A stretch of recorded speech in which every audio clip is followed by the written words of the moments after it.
Have you ever wondered how the Ashanti Empire, a powerful African empire, came into existence?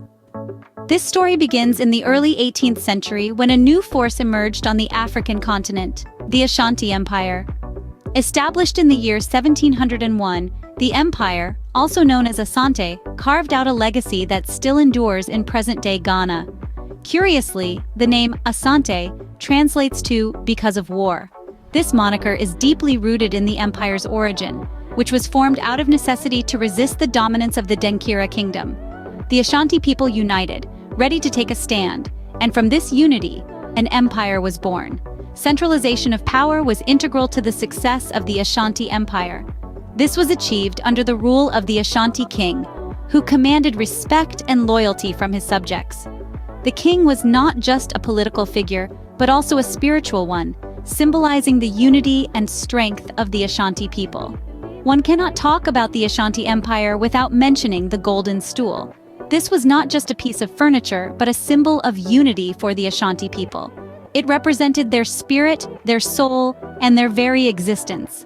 The golden stool was, and still is, a powerful emblem of the collective identity and the undying spirit of the Ashanti.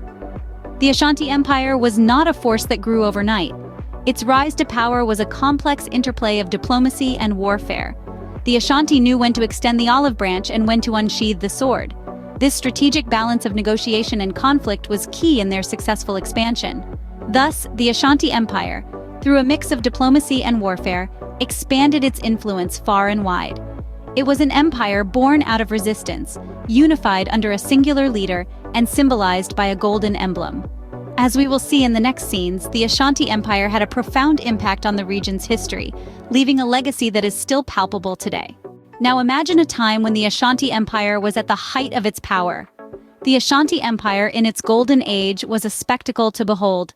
This was a period that saw the empire expanding its territory to include most of Ghana and parts of Ivory Coast and Togo. The empire was a formidable force, with a reputation built on its military strength, wealth, and intricate hierarchy. The Ashanti military was a force to be reckoned with. Their military strength was not just about the number of warriors, but the strategic brilliance they displayed in warfare. They were feared, respected, and often victorious.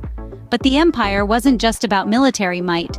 It was a wealthy state, with a thriving economy powered by trade in gold, agricultural products, and unfortunately, slaves.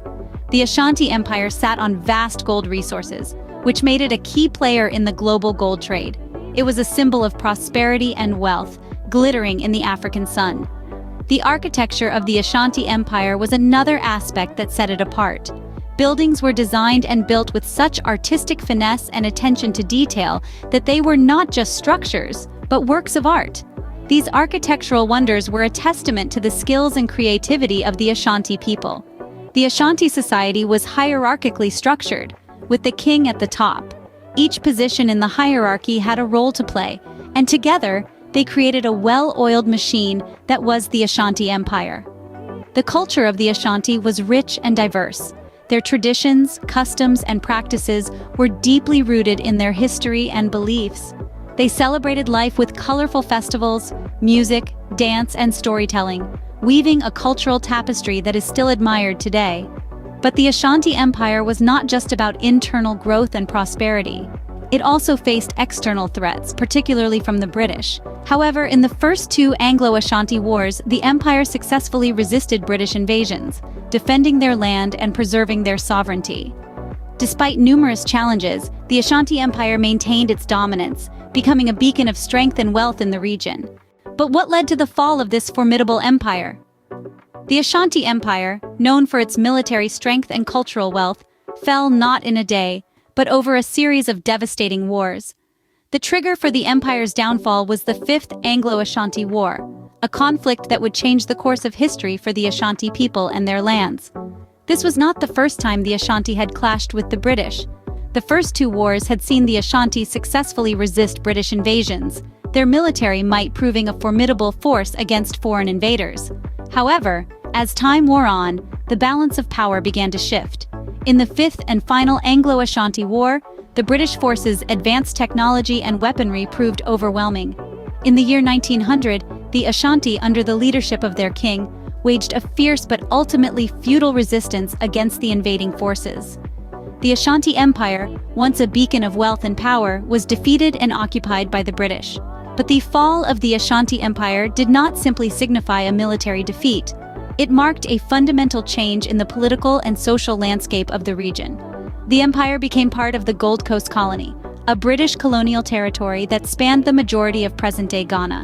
The Ashanti people, once rulers of their own lands, were now subjects of a foreign power. This transition was not without its consequences. The Ashanti's rich cultural heritage, their societal structures, and their centuries-old traditions were significantly impacted. The empire's fall brought about a period of upheaval and change, the effects of which can still be felt today. Yet despite the hardships they faced, the spirit of the Ashanti people remained unbroken. They held on to their cultural identity, their traditions, and their history, preserving the legacy of their once great empire for future generations. In the end, the once powerful Ashanti Empire fell under the weight of foreign invasion, marking the end of an era. So, what happened after the fall of the Ashanti Empire? How did modern Ghana emerge from its ashes? With the fall of the Ashanti Empire, the British consolidated their rule over the Gold Coast Colony, marking a new era in which the Ashanti and other local kingdoms began to lose their autonomy. This colonial period was marked by the exploitation of the Gold Coast's rich resources, particularly gold and cocoa. But it was also a time of cultural exchange, education, and gradual political awakening. As the 20th century dawned, a surge of nationalism began to sweep across the Gold Coast. This movement was fueled by a new generation of educated Ghanaians who were inspired by the ideals of self-rule and independence. One figure who emerged as a leader of this movement was Kwame Nkrumah, a charismatic and visionary leader whose influence cannot be overstated. Nkrumah, who had been educated in the United States and Britain, returned to the Gold Coast in the mid-20th century with a burning desire to end colonial rule. He became the leader of the United Gold Coast Convention, a political party advocating for independence. But Nkrumah's vision for a free and united Africa extended far beyond the Gold Coast. He believed in the concept of Pan-Africanism, a movement that aimed to unify and uplift people of African descent worldwide. The journey to independence was not an easy one.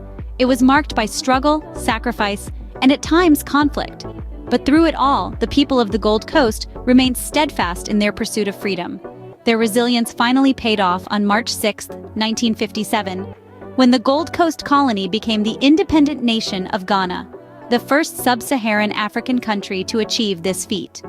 The name Ghana was chosen to reflect the ancient Ghana Empire, a powerful African kingdom that existed centuries before. This was a tribute to the nation's rich cultural heritage and a symbol of the new nation's aspirations for greatness. Out of the remnants of the Ashanti Empire, a new nation was born, Ghana, a beacon of hope and independence in Africa. But how does the legacy of the Ashanti Empire live on in present-day Ghana? Well, the Ashanti Empire, though no longer a political force, remains a significant cultural entity. Today, the Ashanti Kingdom is a constitutionally protected traditional state within Ghana. This means, while it doesn't hold political power, it plays a crucial role in preserving and promoting the rich cultural heritage of the Ashanti people. The influence of the Ashanti Empire is still quite evident in various aspects of Ghanaian life, from the vibrant kente cloth, an Ashanti invention, to the sacred golden stool, a symbol of unity for the Ashanti people. The empire's cultural contributions are woven into the fabric of Ghanaian society. The Ashanti's hierarchical system has also left its mark, with the Ashanti king still holding a respected and influential position. The king serves as a living testament to the Ashanti Empire's power and prestige, acting as a symbol of continuity and tradition. Moreover, the legacy of the Ashanti Empire is reflected in Ghana's language, folklore, and rituals. The wisdom of the Ashanti proverbs, the rhythm of the traditional drumming and dance, the spiritual significance of their festivals, all these elements echo the empire's rich history and continue to shape Ghana's cultural identity. The Ashanti Empire's legacy is not just a relic of the past, but a living part of Ghana's present. It's a testament to a time when the Ashanti people wielded great power and influence, a time that continues to resonate in the hearts and minds of Ghanaians today. The Ashanti Empire's legacy continues to shape Ghana, reminding us of a time of great power and influence. So, Are you intrigued by the fascinating journey of the Ashanti Empire to modern-day Ghana? We've traveled through time, from the rise of the Ashanti Empire, known for its military strength and wealth, to the Golden Age and its ultimate fall. We've seen the birth of Ghana and how the legacy of the Ashanti still impacts the nation today. Understanding this historical tapestry allows us to truly appreciate Ghana's present. Thank you for joining us on this journey through time. Don't forget to subscribe to our channel, like, and share this video for more insightful and updated content on other countries.